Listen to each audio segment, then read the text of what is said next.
It is the dream on an enchanted hill, the monumental realization of an undeniably ambitious and romantic vision.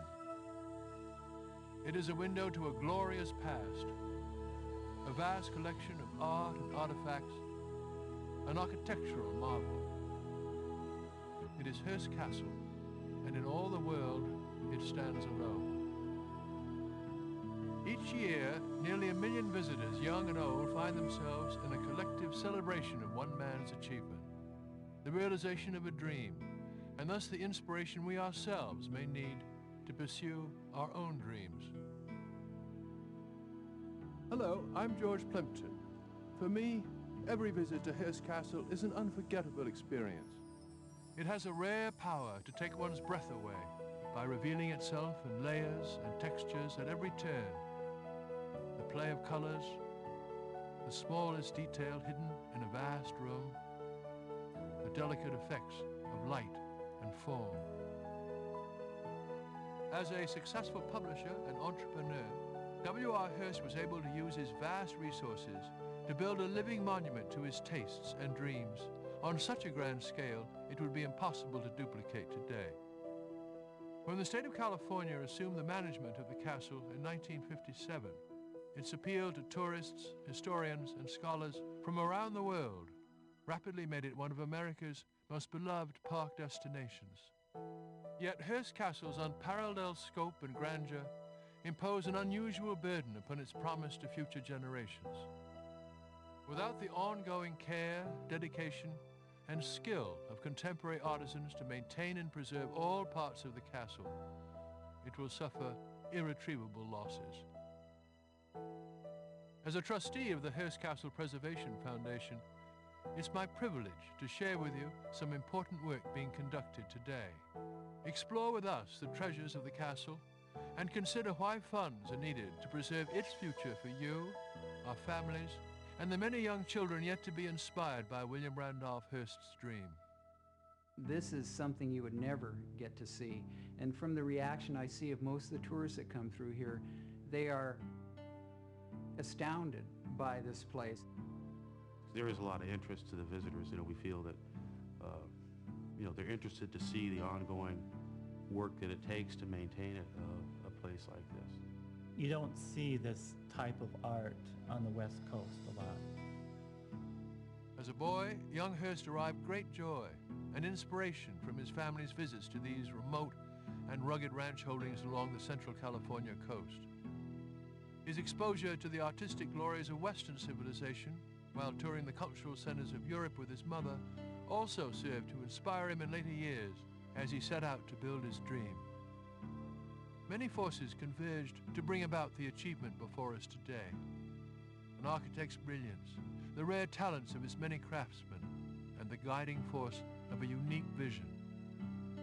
Julia Morgan was one of America's most celebrated architects at the time of this commission. Classically trained and knowledgeable in modern engineering techniques, Ms. Morgan managed to contend with a creative and ambitious client, as well as the challenges of moving materials and priceless artwork up the remote and steep hillsides during an era of chain-driven trucks and teams of horse-drawn wagons. We're constantly amazed by the quality of the work here. Hearst's craftsmen were just unbelievable in what they could do. The carpentry, the masonry, and everything, just incredibly accurate and just unbelievably well done. These halls soon came to welcome the creative, intellectual, and political celebrities of an entire age.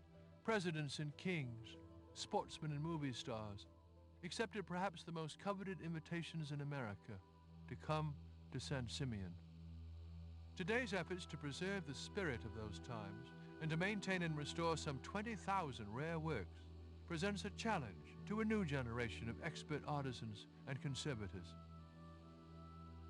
Pieces dating back thousands of years must be faithfully and meticulously maintained. Flemish tapestries woven with gold thread must undergo careful preservation or they will disintegrate and be lost forever. Some of the most important and beloved architectural features of the castle are in need of repair. The Roman pool had a cork ceiling. The cork roof tiles, ceiling tiles, were used as an acoustic measure to keep the noise down, but they are also painted in a manner similar to the mosaics on the floor. But it needs to be completely redone as soon as the tennis courts are waterproof. And that, I think, would really enhance the look of the pool, and I'm hoping that everything will go well and we can start on that project in the near future. Fortunately, the state of the conservators' art has advanced greatly, and new techniques can be applied to assure more faithful and lasting preservation. I like trying to get the antiquities, the paintings back as close as possible to the original. We use the in-painting materials now that you can readily get off if you have to with mild solvents. When we in-paint, we use a small brush and only in-paint over the area of loss. This particular mix, we determined it by actually breaking down some of the original cast stone mix and literally counting the grains of sand and grading them for size and color, and then developing a mix based on the proportions. It's kind of like putting back together a little piece of history, actually. Maintaining this conservation process is costly.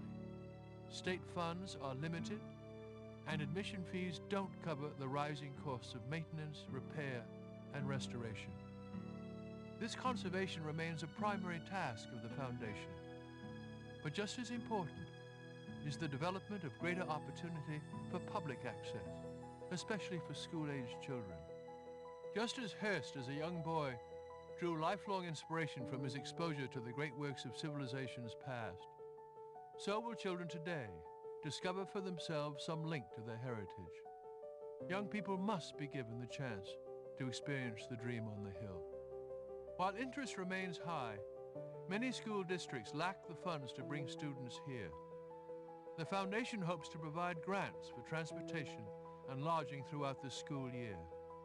In this way, we might provide the thrill of historic immediacy and cultural perspective to the youth of today, if only we have the foresight to sustain and nourish Mr. Hearst's enduring gift and expose them to it. To preserve and restore Hearst Castle and make it accessible to those who may derive the greatest inspiration from it, these, then, are the goals of the Hearst Castle Preservation Foundation. What makes something worth preserving? It is more than magnificent art and architecture. Hearst Castle is an irreplaceable part of our nation's cultural and historical heritage. It is a civic legacy entrusted to us. Preserving it is our duty to the past and to the future. Help us, please, to assure that Hearst Castle will endure for generations to come.